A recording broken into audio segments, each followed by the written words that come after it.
Hey everyone, welcome to the first video from section 2.5 talking about autonomous systems.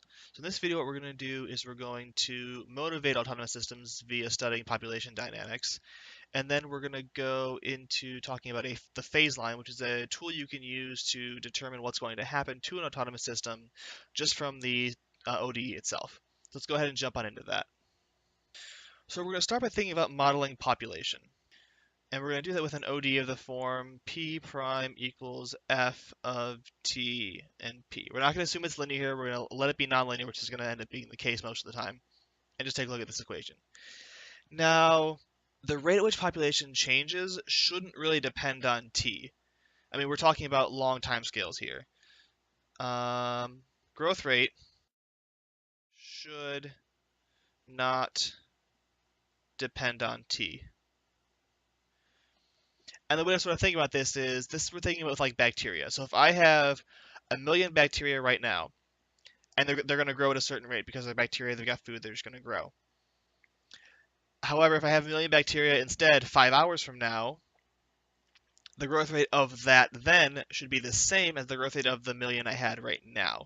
Right? It should not matter exactly when I have this 1 million bacteria, how fast they're going to grow. And we're assuming like everything else, temperature and things is constant. Just, yeah, that the only thing that matters in terms of how fast they're going to grow is how many of them there are. If there are more, probably going to grow faster. But it only depends how many there are, not exactly when that happens. So what this means is my function f of t and p just becomes a function of p. So I get to the ODE that is just p prime equals f of p. The fact that t doesn't show up on this side makes this what's called an autonomous system. This is an autonomous system because f does not depend on t explicitly. And in this section, we're going to be dealing entirely with how we can handle autonomous systems and what we can do with them.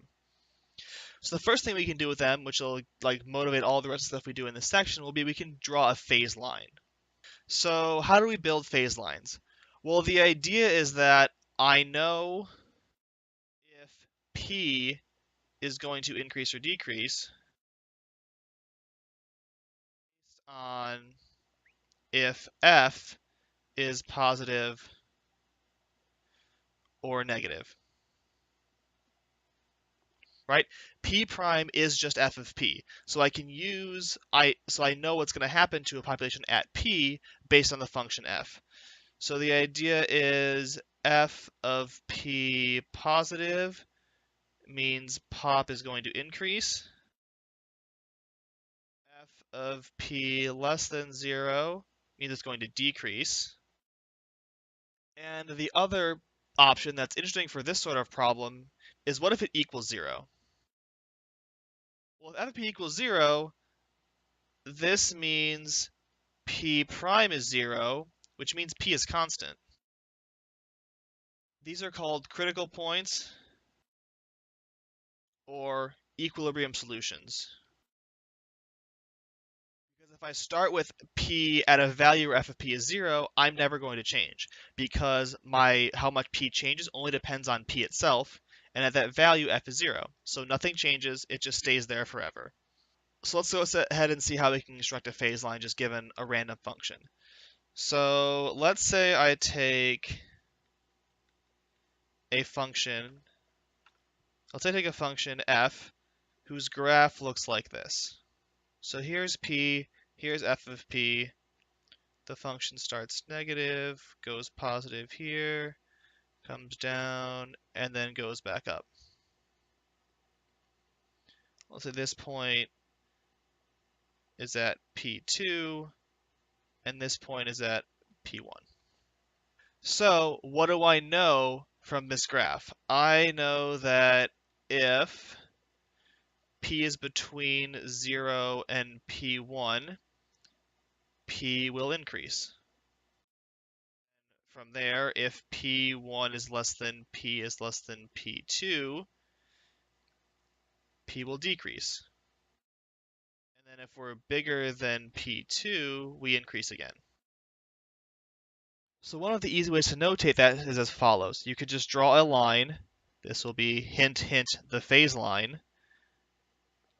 and mark 0, mark P1, mark P2, and then just write signs of what's going on.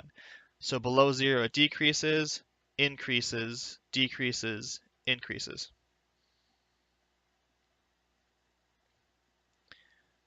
And then from here we can actually go and try to draw some general solution, some curves, integral curves for our problem. So I'm going to leave that. I'm going to leave that there. And now what I'm going to do is I'm going to take the phase line and flip it on its side, because I want to draw a function, some curves, t and p. So if I put p2 here, p1 here, what do I know? I know above here I increase, decrease, increase, decrease. Now, before we go on, what happens at p2? Well, at p2, f of p2 is 0, so I get a constant solution. The same thing happens at p1. I also get a constant solution. Let's assume those lines are straight and parallel because they should be. Now, if I'm bigger than p2, I increase. So if I start here, probably something like that happens. My solution just takes off upwards. If I'm below 0, I decrease. So I go down like this. If I'm in between P1 and P2, what happens? Well, I need it to decrease. However, I can't decrease past P1. Why? This was the last section, section 2.4. We talked about existence and uniqueness, right? I can't have solution curves that cross. So since P1, constant P1 is a solution, I can't cross that line. So if I start here, I'm going to come over this way and then sort of flatten out along here. I will asymptotically approach P1, but I will never actually get there. If I start here, I have to stay between these curves. And if I start up here, I'm going to end up being on top of this one. The same thing happens between 0 and P1. I have to increase, but I can't cross P1 because P1 is a solution. So down here, I'll get something that sort of comes up and asymptotes to that. And here I'll just get something that goes like that. So this is the idea that from just the phase line, which is this thing we drew up here, this is our phase line. Just from that alone, we can get a solution, a general sketch of the solutions here. And I'm going to re-highlight in a different color these lines for P2 and P1, because they were the basis for how we drew all the other curves, right? We knew those two were equilibrium solutions, they stood out, they were just there, and we could use them as a basis to draw the curves around it. All right, so there's that. Now, I want to do one quick example of an autonomous solution. Autonomous system. We've already done this one already, though, so it's not going to be hard to figure out what's going on here. So the first example is just exponential growth. So example 1 is just exponential growth.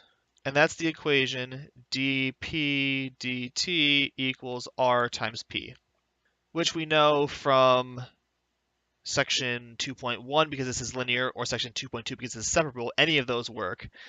That p of t is going to be p0 e to the rt. What's the phase line for this? Well, the phase line for this, f of p, is just rp, and the phase line you get is just this. So curves that start anywhere are just going to grow. Growing, growing even faster, growing even faster. So this is the idea of how taking an autonomous system, drawing the phase line, will let you sketch some integral curves, or at least sketch the general behavior of integral curves. We don't know exactly how they're going to behave without knowing the solution's exponential, but we know they're going to increase, and we know they can't cross each other. So that gives us a vague idea of what's going on in the problem and lets us get a general picture before we actually try to solve the equation. We'll go into more of the comparisons between solving the equation and getting the picture in the last video for this section.